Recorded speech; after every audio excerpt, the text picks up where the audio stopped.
Got to see them. Bye-bye. Bye-bye. Well, hello there, and welcome to the latest episode of What Did I Miss? We have my colleague from The Athletic. You're a baseball encyclopedia. It's Eno Sarris, 1,000%. The background, it confirms it. It's just, you are a book amongst books, and I'm excited about this. Also, we're having you on. It's obviously baseball season, but it's that kind of interesting part of the baseball season when the NFL draft just happened. We're right in the middle of NBA and NHL playoffs. So it's like the casual fan is tuning in, but we're not quite fully in yet. So I feel like this is a good time to get some cliff notes of what's going on. But before we get to any of that, can you please tell me what in the hell I just watched? That video of the ump staring down Madison Bumgarner. What am I missing? Because it felt very intimate. Tell me what I need to know. Yeah, so, for years, pitchers have been cheating with not just pine tar, but like spider tack, like stuff that like World's Strongest Men competitors use to hold hold those stones to themselves. Like, you're talking like if you put it on your fingers, the ball stays on your fingers. Like, it's like glue, Ew, can't be So good. they've been using that to up the RPM, up the spin rate, make their pitches nastier. And so they did an enforcement last year where they said, okay, now we're going to look in your belt, and we're going to look in your glove, and we're gonna try and stop this stuff. And spin rates did go down, and it was effective. But then spin rates started to come back up because they were like, well, you're just looking in my belt. I could put it somewhere else and, I'd be fine. So the reaction this year was like, okay, now we're going to touch your hands. And it is this kind of intimate moment where the umpire now has to kind of feel up the pitcher's hand and look for some sticky stuff on it. But in the context of that game with Bumgarner had been complaining about balls and strikes. And so the umpire was mad at him.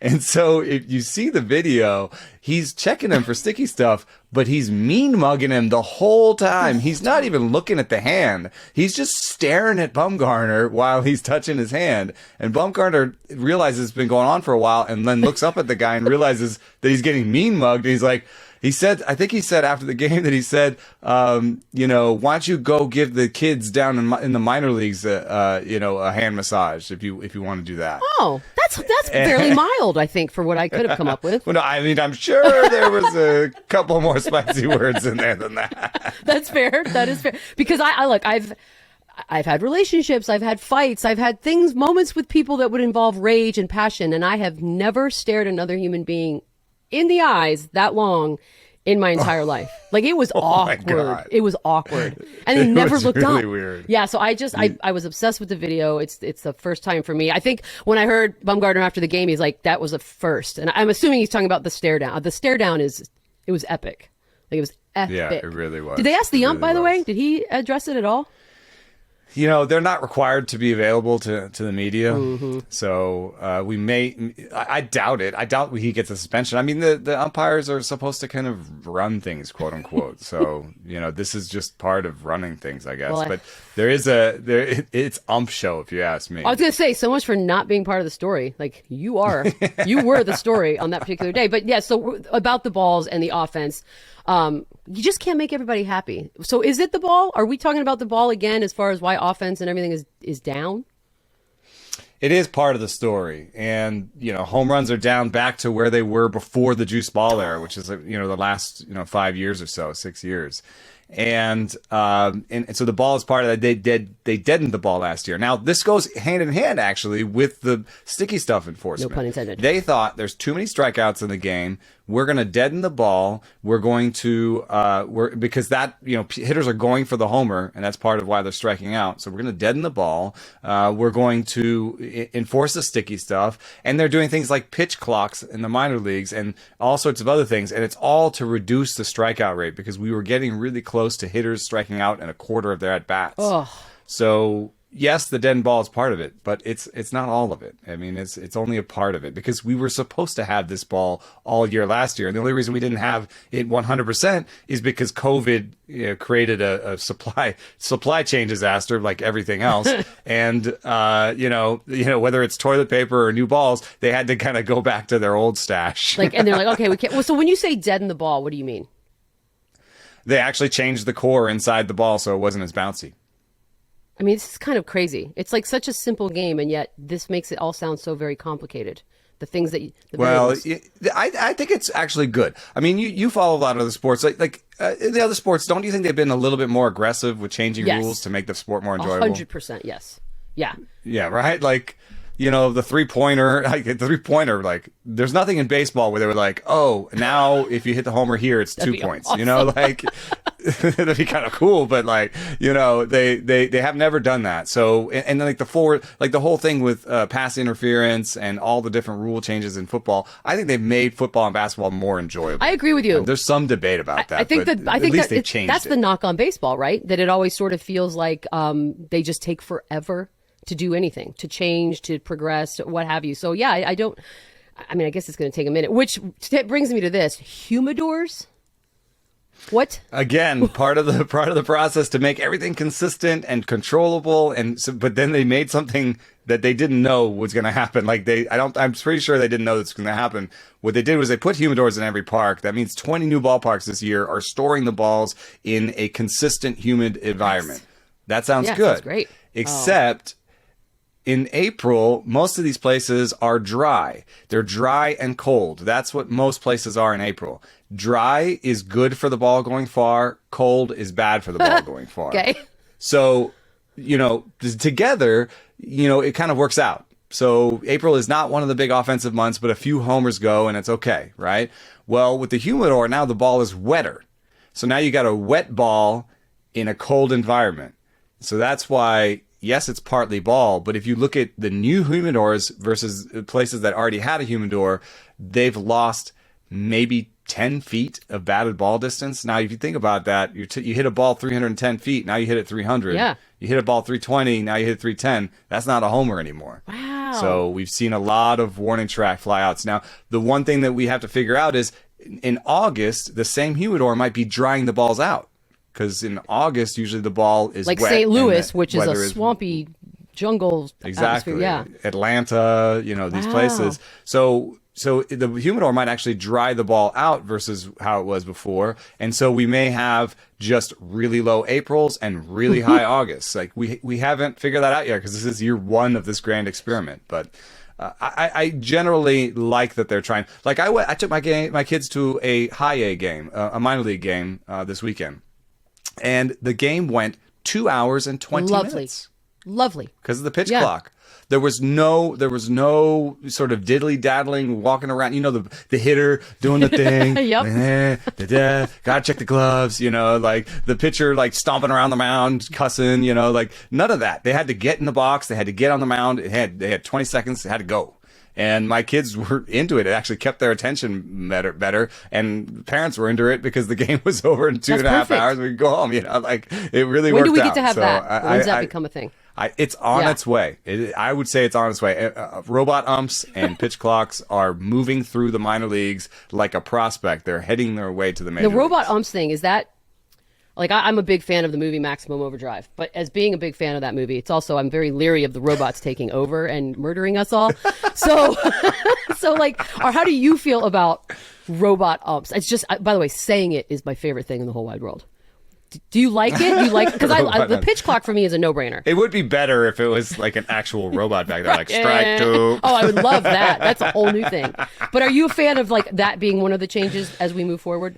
Potentially, I'm a fan. Like I said, I'm a fan of them like tweaking the game and working on it. I think that having a robot strike zone. I watch tennis, and in tennis, it's not a problem at all. And it's been fine. The one thing about baseball is that there's unintended consequences. So you may have people who develop these trick pitches. Sergio Romo throwing a slider that just tweaks the zone, beep, and then the catcher catches it 2 feet away. A Rich Hill curveball that just tips the zone, deek, and then hits the plate. Unhittable pitches that, people can find a way to sort of ding the robot. But the nice thing about a robot strike zone is you can change it then. So if you do start to see these things happening, you can say, oh, no, we're going to shrink it a little bit. We're going to do this. We're going to move it here. We're going to do this. So you can be more precise. So I think that's a good thing in the end. There's still going to be the human interaction. There's still going to be umpires making bad calls. There's still, we can still argue about stuff in the next morning on the radio. But But the strike zone stuff, why not have some precision? Yeah, I still need stare downs. If I don't get stare downs, then just count me out. I don't want to be a part of it. This is one of those back in my day, starting pitchers would pitch the whole game. Don't get me started. So are we done with that? I know that the innings pitch for starters is lower, I guess. Like, what is it? Like less than 5? Is that now here to stay? Is that something that you see changing again, or what's the deal?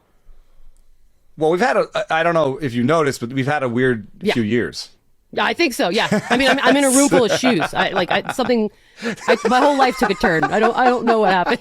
So yeah, it's so weird. Yeah, so yeah, for like the last 3 years, starting pitchers have averaged under 5 innings per start, which is remarkable. Also, because you have a 9-inning game, so now all of a sudden, what we found is like the pitchers and the starting pitchers and relievers are pitching exactly half the game each, and that's really never happened before in the history of baseball. But in the COVID shortened season, that was weird. The pitchers weren't ready. That whole thing. They expanded rosters to kind of help them. So maybe you put 2020 out. 2021, well, they weren't all built up because the 2020 was so short. They weren't built up for a full season. So maybe that's why. Then this season, we had a short spring training because of the lockout.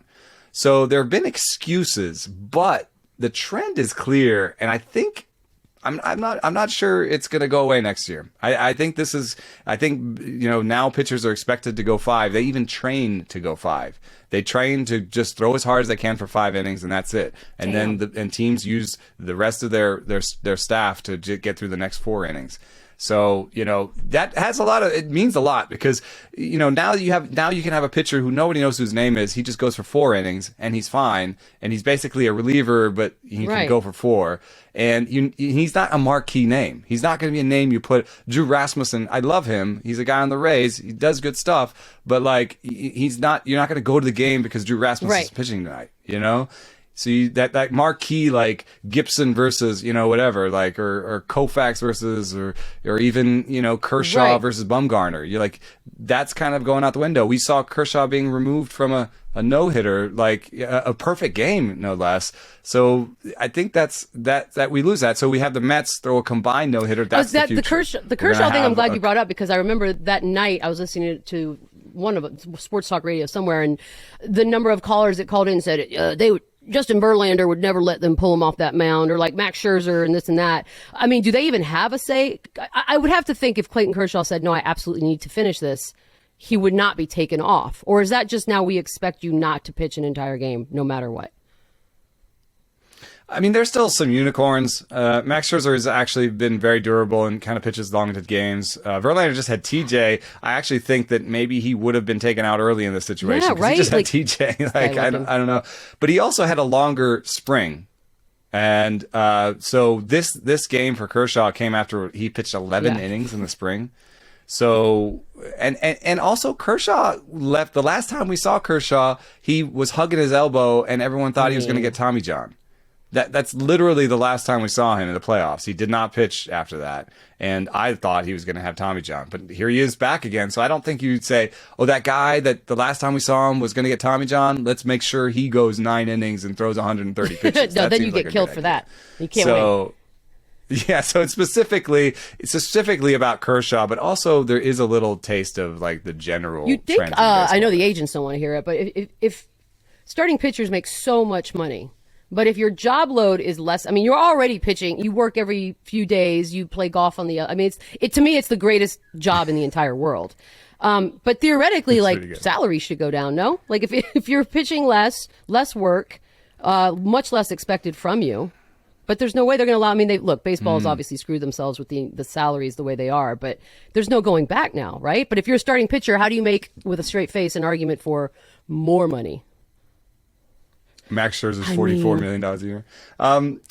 I do think that teams have started to spend a little bit more on middle relievers, but giving a middle reliever 3 years and $12 million does not shift the financial situation in baseball. Like it does not make up if they do start paying starting pitchers less. But generally, the way baseball works is precedent. So they'll just look at the salary the last guy had and want to beat it. So Max Scherzer wanted the number he got because he wanted to beat some number. There's always like, I want the highest average annual salary in baseball, or I want the most years. Or it even works out, and it's baked into the sport because they have this thing called arbitration where they actually go in and they have to argue, well, I'm better than that guy, and that guy made $6 million in his arbitration case, so give me 6.5. I mean, that's like the basic underlying thing that happens in arbitration. So it's built into everything. So I don't think salaries will ever go backwards, and it's not the fault of ticket. It's not linked to ticket prices. It's not the ticket prices are all about you as a fan. They've optimized you. They figured out how much you will spend, and they will make you spend the absolute most, and that has nothing to do with how much they spend. By the way, on just Max for Scherzer. my own personal minor league game, taking the kids financially, how's that? Like, you get food, drinks, everything. It's like Oh, yeah. Tickets were about $35 a pop, which might be a little bit more than you expect, but college games are already sort of 15, 20. So, and it was a better experience. Beers were half price. They struck out the beer batter. So we got beers at half price. So I basically bought, I think I had 3 beers for $15. all right. And taco plates were $6, and they were really good taco plates. There was a bouncy house for the kids.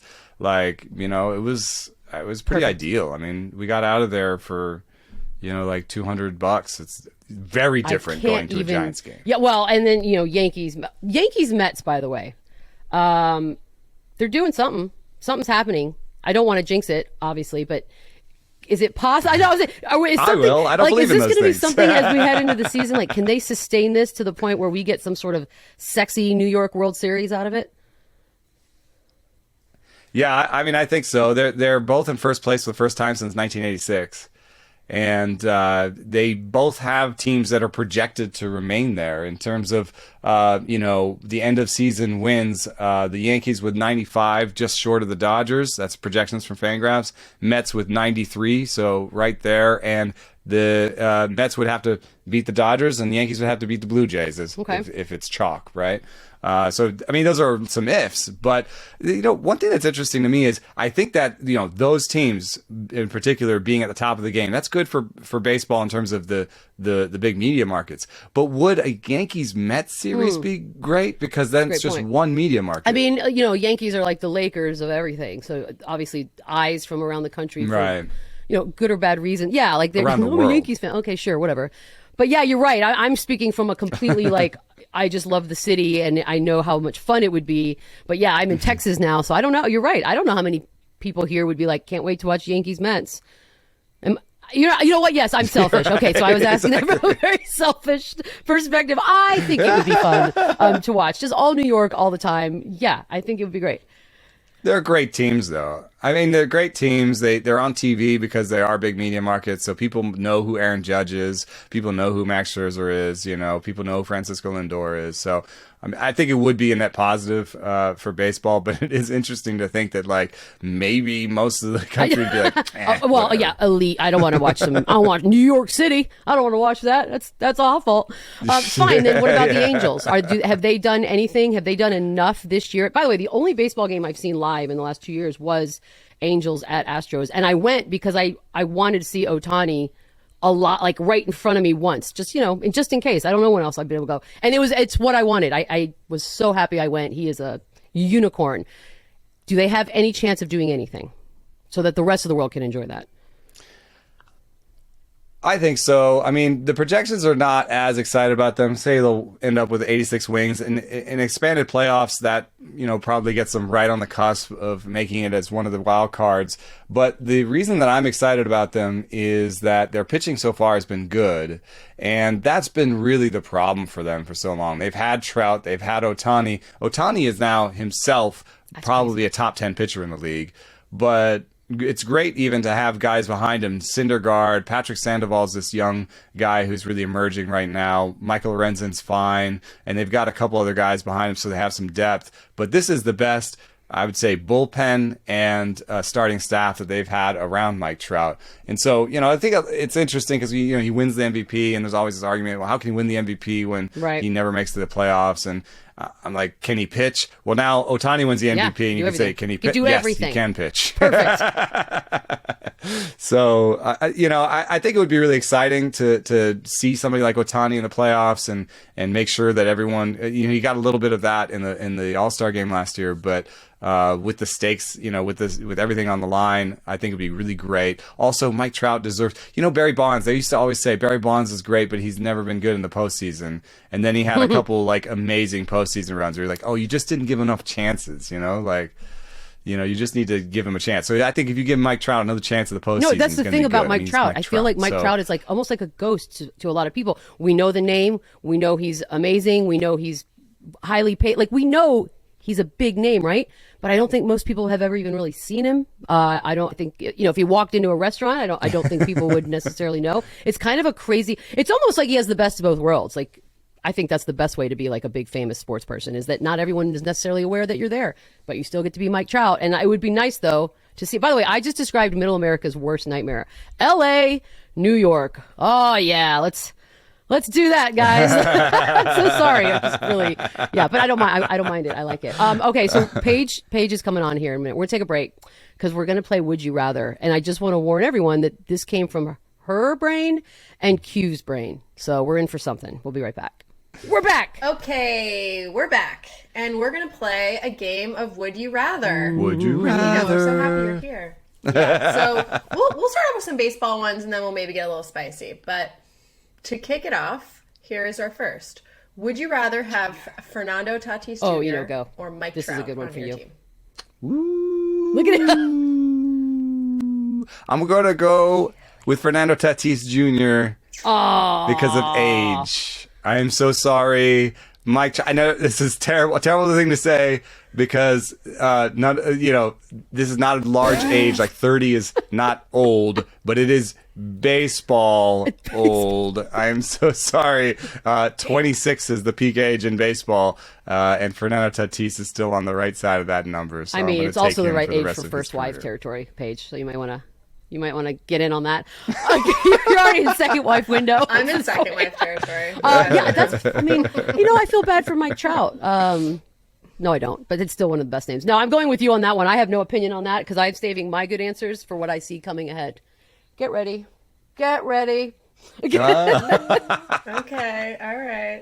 all right, here's our second one. We'll start with Beads. Beads, would you rather win a game in a walk-off homer or a 10-run all day, blowout? every day? Like isn't that what kids dream of? Like that's when you're playing sports when you're growing up. Like these are the moments that you envision. Yeah, walk-off homer, 10-run blowout, and everybody's bored, right? What if it's like the World Series? No, I still love. you don't want that comfort? I'm talking probably from an 89% fan brain, but yeah, I want it to be fun and exciting. I feel like you remember that better too. Even I would think as a player, like you're like, oh, I think we won that one by like 10 runs, or holy shit, we won that one in a walk-off homer. It was amazing. That's way better. I only have one thing to add, and it's so nerdy, and I'm so sorry. And it doesn't really change my answer as a person because I am a person. I'm not a robot. But the 10-run, the 10. Not yet. Thank you for that. The 10-run win is more predictive of future success. Okay, but does that count for, let's say it's the last game of the World Series? Does Sorry. it count going into the next season? Okay, good. No, it definitely doesn't count then. And it doesn't count against our emotions. Like, obviously, the walk-off is Everything. more It's emotional everything. and fun, but... Like if I was a general manager of that team, if I'm I want the in 10-1 any, win. I want to own every team. Because the one run, Yeah, you're right. yeah, one run wins that's the noise. That's noise. That's the coin flip of baseball. If you were in a lot of those, that's all luck, and it's hard to. But if you win a lot of 10-run games, Okay. you're a really good That team. actually makes total and you're going to sense. keep winning. Okay, so far, Yeah, and I'm like, Eno's well, really I could die focused on tomorrow, so longevity. give me this one. Fernando. Like, and- perfect. This is Yeah, actually give me the perfect for both one-run of us. game. Yep. All right, this one is about going down in a blaze of glory. Would you rather get ejected for a foreign substance on your hand or a crazy fight? Good. There is no nerd thing to this. You have to just pick one. That's right. Well, the fight means like getting in a fight, so I'm gonna actually take the sticky stuff. Plus, there was one player that told me when I broke the sticky stuff story that he used bong resin as his sticky stuff. So I would love to have some weird thing on my hand, so when I got caught, be like, yeah. Yeah, it was CBD oil boiled down with some bong resin and some Coca-Cola. So the sticky substance, because we were having a fight hand. before you came on. I was being inappropriate about what the sticky substance could be. But are you saying there's not like a textbook sticky like there could be all kinds of stuff? It's like, I told you, Paige. People had their told you it was own otter semen. cocktails. You don't listen to me when I say it. I've been saying it since day one. Oh my god! What? That is all. So like I love this. So I'm picturing these really wealthy dudes with like their friends at their multi-million-dollar houses, mixing things up, trying to figure out what's sticky and what can I get away with. This is awesome. Yeah, and then they've got them. It's partially the machines too. They're pitching in front of the machines, right? So you try some different stuff, put it together, and then you pitch. Oh, I got 200. I got plus 200 RPM on that one. Oh, but I boiled down some Sprite and added it, and now I got plus 250. So that's literally awesome. how that this should be its own whole show. thing happened. Like just coming up with the perfect sticky substance. Okay, well, I was going to say fight, but I didn't realize I could be like a chemistry major and do the other one. So I'm going to go foreign substance as well. This is awesome. Change my whole mind. All right. All right. We're learning a lot about each other. Okay. All right. Would you rather break the single season home run record or have the all-time base stealing record?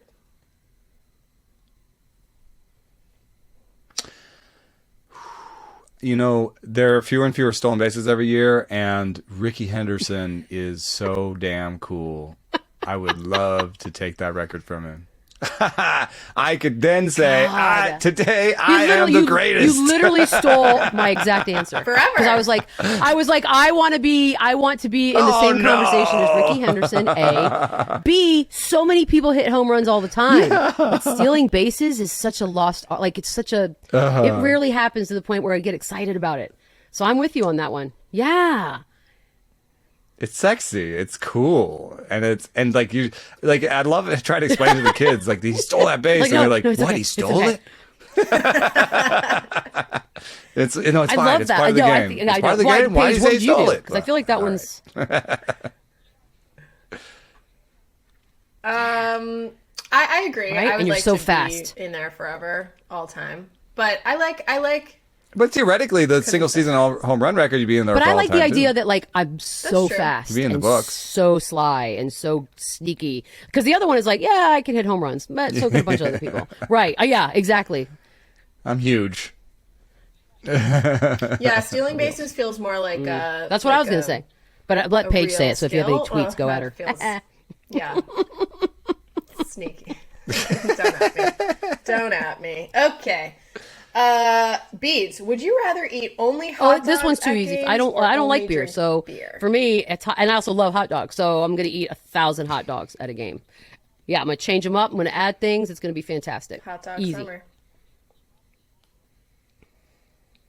Oh, if it's wine, like wine. Depends on. No, it actually depends on the ranch water. Depends on the stadium. Some of those stadiums have like ranch water, like little wine places where it's really good wine. Last time I had these vodka lemonades that were actually kind of delicious. Okay, see, now we're back. All right, now I'm back to the alcohol. I'm gonna go. Okay, if it's wine, if it's good wine, yeah, then I probably just drink all the wine. But I do love hot dogs. Damn it, Eno. All right. I'm also a hot dog girl. I get it. What do you have to say here? I have quit so many eating things so that I can continue to drink as much beer as I want to. What? I've quit cheese. I've quit dessert. What? I've quit like chips. As in you don't eat them at all? Chips? Or just just to drink beer? Saturday night. Oh, hell no. That's your indulgence? Just to drink beer, yeah, man. I mean, there's a lot of calories in beer. I run 20 miles a week now. I run 20 miles a week, and I've quit all that stuff. It's all for the beer. So that was easy for him. So I'll quit hot dogs for beer too if you make me. Okay, cheese. That was easy. I'm already on this list. No way. What's the point? I'm not saying that like I will never have those Right, things. I am but not still. like, you know, Gabe Kapler or something. But like, you know, Man, that's admirable. but I have All right. mostly That's a quit real those love. things. That's really loving something. Okay, yeah. Great segue, though. Great segue. I'm gonna start. Yeah, with you now. basically. Would Is you this something I have rather to be quit able now?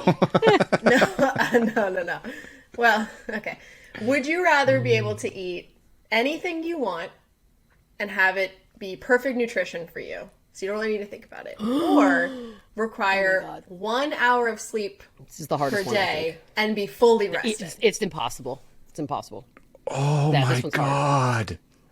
Shout out to Reddit for that. Oh my God. This that is the one that so got me. I was hard. like, I don't. My brain is broken. Oh, Yeah. Exactly. I know. I've got 2 little dogs that jump in the bed in the morning. I've got a 10-year-old and a 7-year-old who still wake me up. I am always tired. I'm always tired. But I wouldn't have to Exactly. quit all This these is tough. things for my beer. I You'd could have just time eat all to the run. cheese and everything. Oh God. We broke Eno. He's gone. You've broken me. I want both of these things so bad. I could work out a lot more if I had the extra 7-8 hours a night. So I guess Honestly, I'll this take was- the hours. This is sleep. how I'm justifying, because I'm with you. He's tough. staring at me right now while his eyes are closed, sitting up. Poog wakes me up at 5:30 every morning for God knows what reason, and then I can't go back to sleep. So I'm averaging right these days, like maybe 2 to 3 consecutive hours of sleep a hate night, which that. at my age especially, it's not happening. It's like skin droops, everything. I just age like in a year, by 7 years. So, and I've been eating because here's the thing with that, and I think this all goes yeah, together. sleep is so when you're important. tired, it's been proven, that's when you start to eat like sugar. Like I eat sugar all the time. I never do. So You for eat me, more. I've said out loud, I would kill someone to be able to just have 2 hours of sleep feel like 8. So obviously I'm going with the sleep one because I'm already eating crap anyways. And like, yeah, am I where I want to be? No. But am I living? Yes. So I'm going to go with the sleep one. That was tough though. And now I want it to happen. That is- Legal that's purposes, good. that is a joke. I just said I would. Legal purposes, Not that I- it's not going to go anywhere. Okay, that was tough. I'm going to ask everyone today. Yeah. Okay. Whew. That was a good one. I liked that one a lot. was Okay, rough. we got one more, and then we're I going to love take Reddit a break classics. and come back for, I think, a Reddit classic, Would You Rather. So here's our last one before the break. Would you rather climb the tallest mountain or travel to the bottom of the sea? Keep in mind, we know the tallest mountain. People have been No. there. And I'm assuming People know what's if up. I pick We've the C not been one, to the it's bottom of stipulated that I do survive this excursion, right? Like, it's not okay. Like, I feel like this is bad. Oh, I'm going bottom of the sea. Look, the only problem with the bottom of the sea is it's just going to be pitch black, but I can say I did it, Hell which yeah. is kind of cool. So I'm taking that one. Yeah. Right. Yeah, I like scuba diving. I think at that point it would be very scary though. I mean, you have all this weight on your head, like you'd be in Like some a sort of rocket. like really contraption. Like you couldn't be in your body. Yeah, you'd have to be in something. So, assuming I live, I'll go down there. Also, when you have kids, the weirdest Like things, prehistoric, there are some right? really, really weird creatures down there. Just like, I'm yes, in. strange. Yes! Like there's like the fish with the light, in front of it. But then there's also like fish that look like blobs that are just like barely It's like they haven't there, evolved and, at all. Like they're there's all just sort sorts of what weird they stuff were, down there. I and would love to see that it. was good enough, and they didn't need to do anything else. Like they didn't need. No, it's kind of awesome to think there's an entire Because world no one's down been there. down there bugging I them. mean, good for them. They've managed to avoid us, and for that I give them all the kudos. Like they're just living peacefully without us bothering them, and I love that. I bet one of those prehistoric fish has some great sticky What if the stuff on its secret to body. living Oh, forever there is you in go. Okay, those creatures? that's a callback. And we just haven't figured it out yet. Oh, I'd eat it in a second. Is Just that have another to eat the question? gross Would you blobfish. eat a gross blobfish or Perfect nutrition, though. or 1 hour of sleep? Okay, sorry. Oh, so we're taking a quick break. Okay, quick break. Oh my gosh. All right, we have a real Reddit classic. Would you rather? I need to know the answer here. This has been asked a million times on a fair. million shows in a million places, but not on this one, and not with these people. So here we go. Would you rather fight 100 duck-sized Oh, horses man. or one horse-sized duck? Let's hear your answer first. I'm going to go with the 100. Really? Wait, the 100 duck-sized horses. Because ducks are sneaky, gross, and mean. And I think they could do something with that bill. And I think there's like a bunch of little horses. Like their bites wouldn't even bother There's me. 100 Like their of kicks them. wouldn't. 100 anything is going to be a I can handle problem. But there's 100 of them. Is it 100 Are is you enough just going to to overwhelm swat you? through them and Like just you're on the ground, like prepare- you can't get up? You just kick. Yeah, just kick. I don't Just need kick. weapons, Paige. You have no weapons. This- Hands only. Feet. I got feet. Okay, so no, there's no chance. Feet. Okay, feet. Okay. All right. I put some big. But Oh, you have to put some nice big 100 boots on so you, cockroaches is don't going to get be an all issue. gross. Like 100 anything is a Just headache. stop. I'm picking the one. Yeah, I'm picking the one horse-sized duck. Is your answer different? You're gonna pick the one. Like you can somehow like people tame horses, like whatever that means. Like I just feel like you just have to concentrate on the one thing. Yeah, something, right? Just Yeah, can we Give it a bunch poison of this thing to bread. like? just have a loaf of bread. Okay, but if I'm trying Don't to kill feed it, ducks bread, though. We all know Like- this one. Don't feed ducks bread. but maybe if it's the one, yeah, maybe it's It's the, a horse the size- horse-sized Actually, I duck. wouldn't want Unless to kill it's it. this. Unless you've encountered a I would want to horse-sized keep duck, it. in which And by the case, way, are we assuming loaves these are of all bread. mean creatures? whatever he One wants. horse-sized duck's mean, or is he?